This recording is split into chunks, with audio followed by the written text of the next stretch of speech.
considered by the Local Government and Environment Committee. Those of that opinion will say aye. Aye. Contrary, no. The ayes have it. Call on Government Orders of the Day, numbers 3 to 5. Sale and Supply of Alcohol Bill, third reading. Local Government Alcohol Reform Amendment Bill, third reading.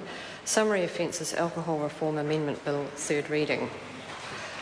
Mr Speaker. Honourable Judith Collins. Mr Speaker, I move that the Sale and Supply of Alcohol Bill, Local Government Alcohol Reform Amendment Bill and the Summary Offences Alcohol Reform Amendment Bill, all formerly of the Alcohol Reform Bill, be now read a third time. These bills provide a strong legislative framework for reducing alcohol-related harm. It is the first time in more than 2 decades that Parliament has acted to restrict rather than to relax our drinking laws. Most New Zealanders enjoy alcohol in a responsible manner.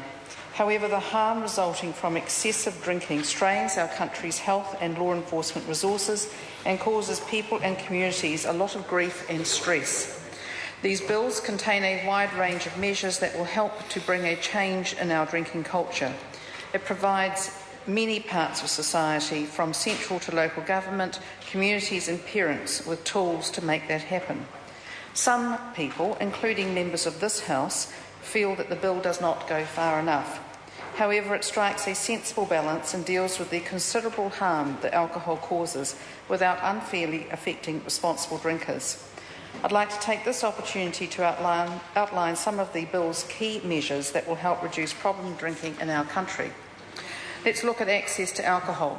Right now, we can buy alcohol in supermarkets, bottle stores, clubs, bars and corner stores, sometimes 24 hours a day. This is despite clear evidence showing a link between alcohol availability and harm, such as crime and health problems.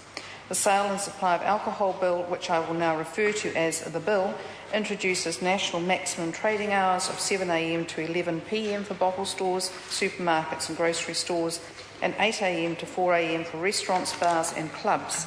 The bill also clarifies that dairies and convenience stores are not eligible to sell alcohol.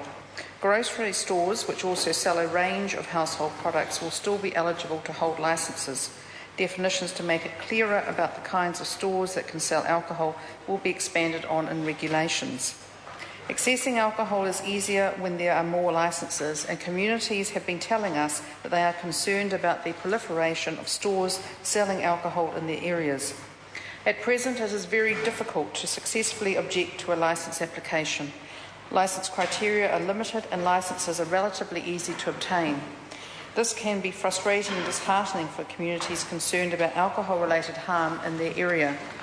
Under the bill, licences will be harder to get and easier to lose.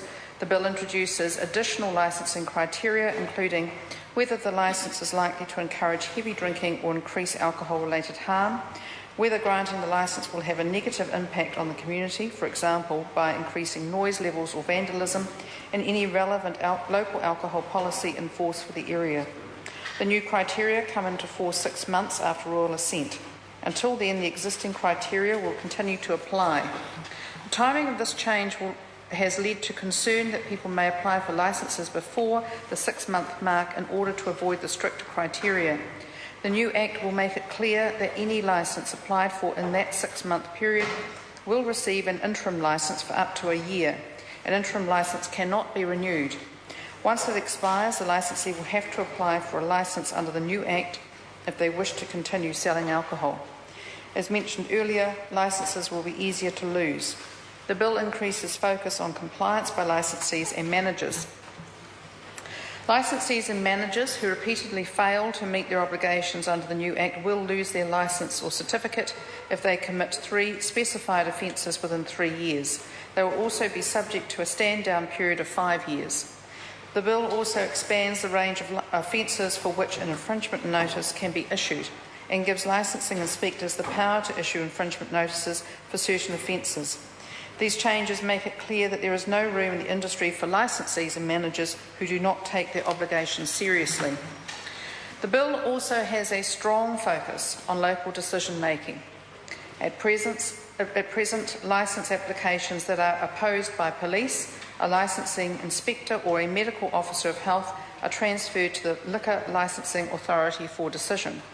This will be changed so that all applications are decided locally by district licensing committees, or DLCs, which will replace the existing district licensing agencies. Each DLC will be made up of 2 community members, and an elected representative or commissioner will be the chair. This means that representatives of the community will have a direct say in every licensing decision. Another important measure to give local communities a greater say is the option for communities to adopt a local alcohol policy. Under these policies, communities will be able to restrict or extend maximum trading hours. They will also be able to limit the location of licensed premises near certain facilities, such as schools, and specify whether further licences should be issued in a defined area. There have been calls to make local alcohol policies mandatory. However, there are important reasons why policies should be optional.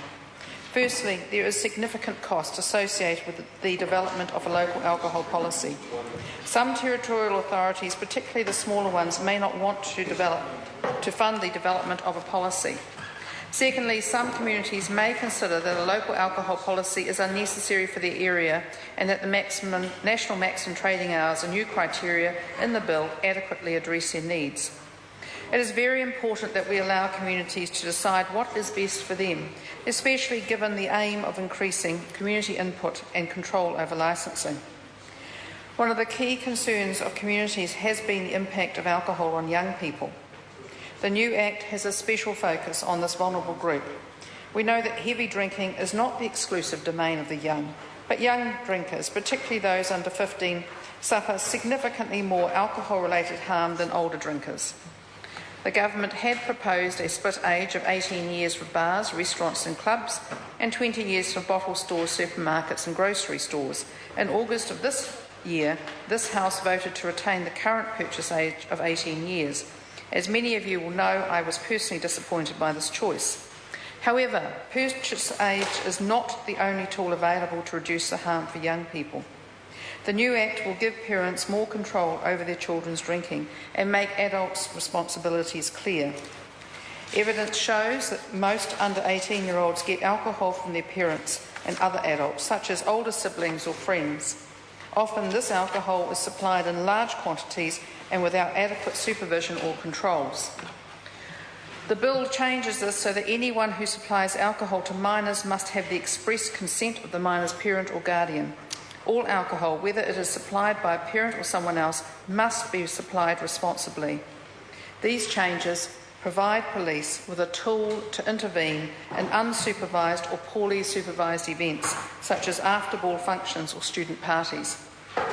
During the Select Committee process, a wide range of submitters expressed concern about the exposure of children and young people to alcohol advertising. The bill prohibits advertising or promoting alcohol in a way that has special appeal to minors. It also expands other promotion offences to limit the harm of advertising. In supermarkets and grocery stores, alcohol and any alcohol advertising and promotion will be restricted to a single non-prominent area that cannot be near the checkout or the entrance.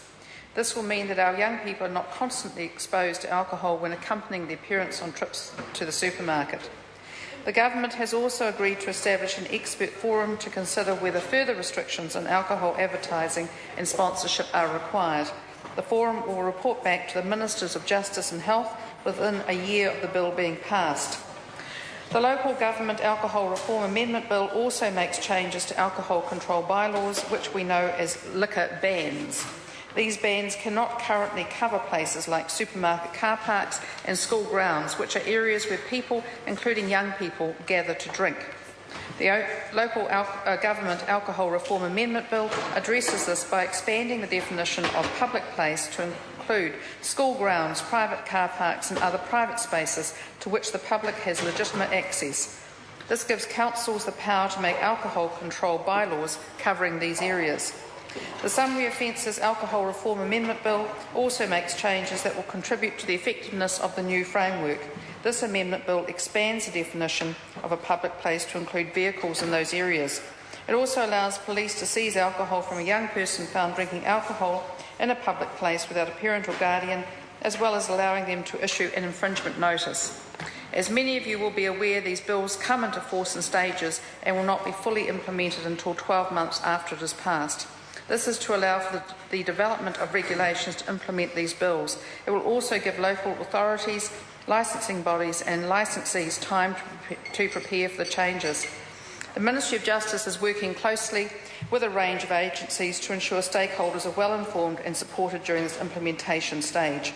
I acknowledge that getting these bills through to this stage has been a very long process. I'd like to thank all members of the House for their contributions to date. The question is that the motion be agreed to. Mr. Speaker. Honourable Leanne Dalziel. Mr. Speaker, in early 2009 I attended